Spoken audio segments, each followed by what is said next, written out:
नमस्कार दोस्तों, स्वागत है आपका। आज हम एनसीईआरटी क्लास 12 बायोलॉजी के एक बहुत ही दिलचस्प चैप्टर इवोल्यूशन यानी विकास की गहराई में उतरेंगे। बिल्कुल, हम समझेंगे कि पृथ्वी पर जीवन की ये कहानी शुरू कैसे हुई और कैसे आज हम ये करोड़ों तरह के जीव जंतु देखते हैं। हमारा मकसद है इस चैप्टर को बिल्कुल आसान भाषा में समझना, ठीक वैसे ही जैसे क्लास में टीचर समझाते हैं, ताकि सारे कॉन्सेप्ट्स क्लियर हो जाएं। हाँ, हम इस पूरी कहानी को स्टेप बाय स्टेप समझेंगे। ये बस एक चैप्टर नहीं है, बल्कि पृथ्वी पर जीवन के इतिहास की एक पूरी दास्तान है। चलिए इस सफर की शुरुआत करते हैं। तो सबसे पहले ये समझते हैं कि ये शब्द एवोल्यूशन या विकास आखिर है क्या।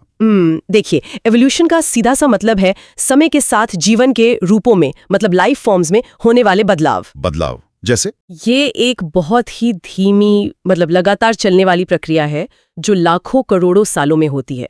आसान शब्दों में कहें तो साधारण जीवों से धीरे धीरे जटिल जीवों का बनना ही एवोल्यूशन है। अच्छा, तो ये सब शुरू कहाँ से हुआ, मतलब पहला जीवन? इसके लिए हमें समय में बहुत पीछे जाना होगा, लगभग 4.5 बिलियन साल पहले, जब पृथ्वी बनी थी। तब तो यहाँ कुछ भी नहीं था, है ना? कुछ भी नहीं, कोई वायुमंडल नहीं था, बहुत ज्यादा तापमान, हर जगह ज्वालामुखी फट रहे थे और मीथेन, अमोनिया जैसी गैसें थी। ऑक्सीजन तो थी ही नहीं। ऐसे माहौल में जीवन कैसे? यहीं पर ओपेरन और हेल्डन की एक थ्योरी आती है जिसे केमिकल एवोल्यूशन कहते हैं। उनका मानना था कि जीवन की शुरुआत निर्जीव, मतलब नॉन लिविंग ऑर्गेनिक मॉलिक्यूल से हुई होगी, जैसे आरएनए, प्रोटीन वगैरह। मतलब केमिस्ट्री से बायोलॉजी बन गई। ये सुनने में थोड़ा अजीब है। हाँ, पर इसका सबूत भी है। 1953 में एसएल मिलर ने लैब में एक एक्सपेरिमेंट किया।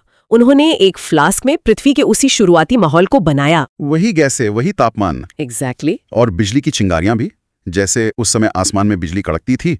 और जानते हैं क्या हुआ? क्या? कुछ ही हफ्तों में उस फ्लास्क में अमीनो एसिड्स बन गए। अरे वाह! वही अमीनो एसिड्स जो प्रोटीन बनाते हैं। बिल्कुल। इससे केमिकल एवोल्यूशन की थ्योरी को बहुत मजबूती मिली और माना जाता है कि पहला जीवन लगभग 3 बिलियन साल पहले पानी के अंदर ही शुरू हुआ। ठीक है, तो ये तो हुई जीवन की शुरुआत की बात, पर हम कैसे मान लें कि एवोल्यूशन सच में हुआ है?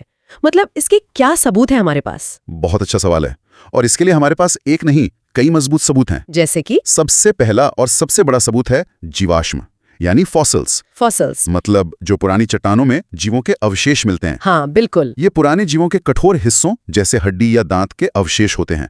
डायनासोर के कंकाल का मिलना क्या बताता है? कि करोड़ों साल पहले ऐसे विशाल जीव थे जो अब नहीं है, विलुप्त हो गए। सही। और जब हम खुदाई करते हैं तो अलग अलग गहराई की चट्टानों में अलग अलग तरह के जीवाश्म मिलते हैं। इससे पता चलता है कि समय के साथ जीवन कैसे बदला है। ओके, ये तो एक सबूत हुआ। और क्या है? दूसरा मजबूत सबूत हमारे अपने शरीर में है, समजात अंग, जिन्हें होमोलॉगस ऑर्गन्स कहते हैं। होमोलॉगस ऑर्गन्स, ये क्या होते हैं? ऐसे अंग जिनकी बनावट, मतलब उनका बेसिक स्ट्रक्चर एक जैसा होता है, लेकिन उनके काम अलग अलग होते हैं। कोई उदाहरण? जरूर। आप व्हेल का फिन, चमगादड़ का पंख और इंसान का हाथ देखिए। बाहर से सब अलग है, काम भी अलग है। एक तैरने के लिए, एक उड़ने के लिए और एक पकड़ने के लिए। हाँ, बिल्कुल अलग है। लेकिन अगर आप उनके अंदर की हड्डियों की बनावट देखेंगे तो वो हैरान करने वाली हद तक एक जैसी है। अच्छा। हाँ, ये दिखाता है कि इन सब के पूर्वज, मतलब एंसेस्टर्स, कॉमन थे। और इस तरह के एवोल्यूशन को डाइवर्जेंट एवोल्यूशन कहते हैं। दिलचस्प है। तो क्या इसका उल्टा भी होता है? उसे कहते हैं समरूप अंग या एनालॉगस ऑर्गन्स। यहाँ बनावट अलग अलग होती है, लेकिन काम एक जैसा होता है। जैसे तितली के पंख और पक्षी के पंख। क्या बात है, एकदम सही उदाहरण। दोनों उड़ने का काम करते हैं, लेकिन उनकी बनावट बिल्कुल अलग है। ये दिखाता है कि अलग अलग जीवों ने एक जैसे माहौल में रहने के लिए एक जैसा समाधान निकाला। इसे कन्वर्जेंट एवोल्यूशन कहते हैं। ठीक है, तो सबूत तो काफी मजबूत हैं। अब उन सिद्धांतों पर आते हैं जो समझाते हैं कि ये एवोल्यूशन आखिर होता कैसे है। लैमार्क और डार्विन का नाम बहुत सुना है। हाँ, ये दो सबसे महत्वपूर्ण थ्योरीज हैं। पहले लैमार्क की बात करते हैं। लैमार्क ने इनहेरिटेंस ऑफ एक्वायर्ड कैरेक्टर्स का सिद्धांत दिया। इसका मतलब है कि एक जीव अपने जीवन में जो गुण हासिल करता है उसे वो अपनी अगली पीढ़ी को दे देता है। मतलब अगर मैं जिम जाकर बॉडी बना लूं तो मेरे बच्चों की भी मसल्स होंगी? हाँ, लैमार्क के हिसाब से तो हाँ। उन्होंने जिराफ का उदाहरण दिया कि ऊंचे पेड़ों की पत्तियां खाने के लिए जिराफ अपनी गर्दन को लगातार खींचते रहे, जिससे उनकी गर्दन लंबी हो गई और ये गुण अगली पीढ़ी में चला गया। पर ये थ्योरी आज सही नहीं मानी जाती है ना? नहीं, क्योंकि हम जानते हैं कि शरीर में होने वाले बदलाव हमारी डीएनए में नहीं जाते। लेकिन हाँ, लैमार्क ने पहली बार ये सोचा कि प्रजातियां बदल सकती हैं। तो फिर आए चार्ल्स डार्विन, जिन्होंने सब कुछ बदल दिया। बिल्कुल। डार्विन का सिद्धांत था नेचुरल सिलेक्शन, यानी प्राकृतिक चयन। ये बहुत ही गहरा आइडिया है। इसे थोड़ा आसान भाषा में समझाइए। जरूर। इसके कुछ मुख्य बिंदु हैं। पहला, ओवर प्रोडक्शन, जीव अपनी क्षमता से ज्यादा संतानें पैदा करते हैं। जैसे एक मछली लाखों अंडे देती है। सही। दूसरा, स्ट्रगल फॉर एग्जिस्टेंस, क्योंकि संसाधन जैसे भोजन और जगह सीमित है तो इन संतानों में जीवित रहने के लिए संघर्ष होता है। ये भी सही है। तीसरा और सबसे जरूरी पॉइंट, वेरिएशन।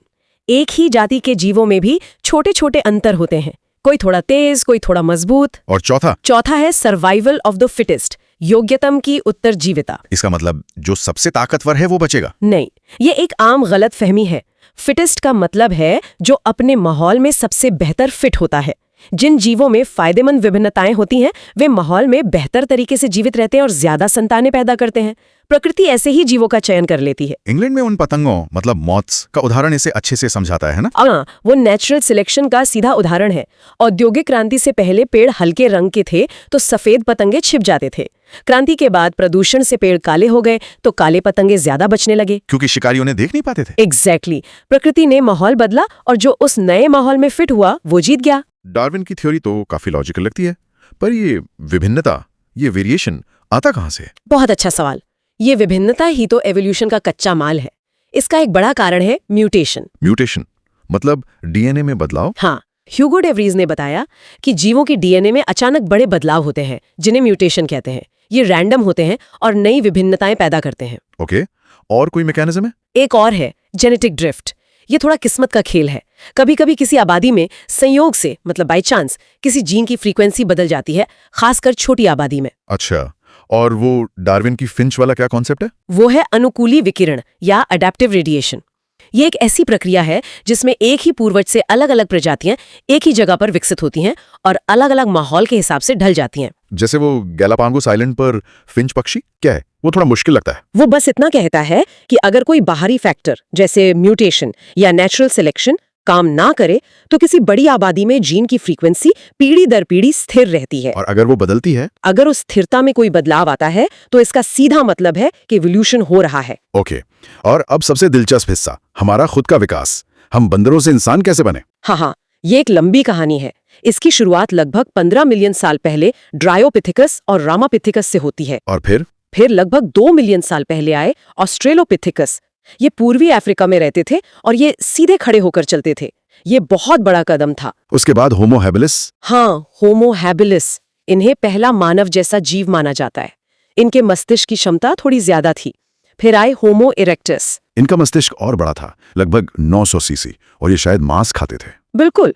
और फिर बहुत बाद में आए निएंडरथल मानव। इनका मस्तिष्क तो आज के इंसानों जितना, करीब 1400 सीसी का था। ये शरीर को ढकने के लिए खाल का इस्तेमाल करते थे और अपने मृतकों को दफनाते भी थे। और फिर हम आए, होमो सेपियंस, आधुनिक मानव। हाँ, हमारा उदय अफ्रीका में हुआ और फिर हम पूरी दुनिया में फैल गए। हमने गुफाओं में चित्रकारी शुरू की, फिर खेती करना और बस्तियां बसाना शुरू किया। तो क्या हम ये कह सकते हैं कि एवोल्यूशन का मतलब हमेशा बेहतर होना या प्रगति करना है? नहीं, ये एवोल्यूशन के बारे में सबसे आम गलतफहमी है। एवोल्यूशन का कोई लक्ष्य नहीं होता। मतलब ये कोई सीढ़ी नहीं है जिस पर हम चढ़ रहे हैं? बिल्कुल नहीं, ये प्रगति की सीढ़ी नहीं है। ये सिर्फ वातावरण के हिसाब से ढलने मतलब एडेप्टेशन की एक प्रक्रिया है।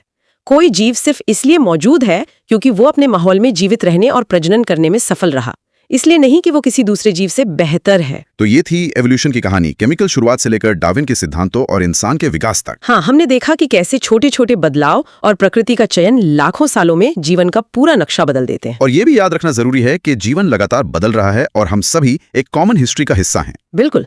एक सवाल जो आप सब सोच सकते हैं वो ये है, जिस तरह से इंसान टेक्नोलॉजी और पर्यावरण को बदल रहा है, क्या ये भविष्य में मानव विकास की दिशा को प्रभावित करेगा? अगर आपको ये एक्सप्लेनेशन मददगार लगा हो तो वीडियो को लाइक करें, अपने दोस्तों के साथ शेयर करें और चैनल को सब्सक्राइब जरूर करें ताकि ऐसी ही सिंपल बायोलॉजी वीडियोस आपको मिलती रहें। धन्यवाद।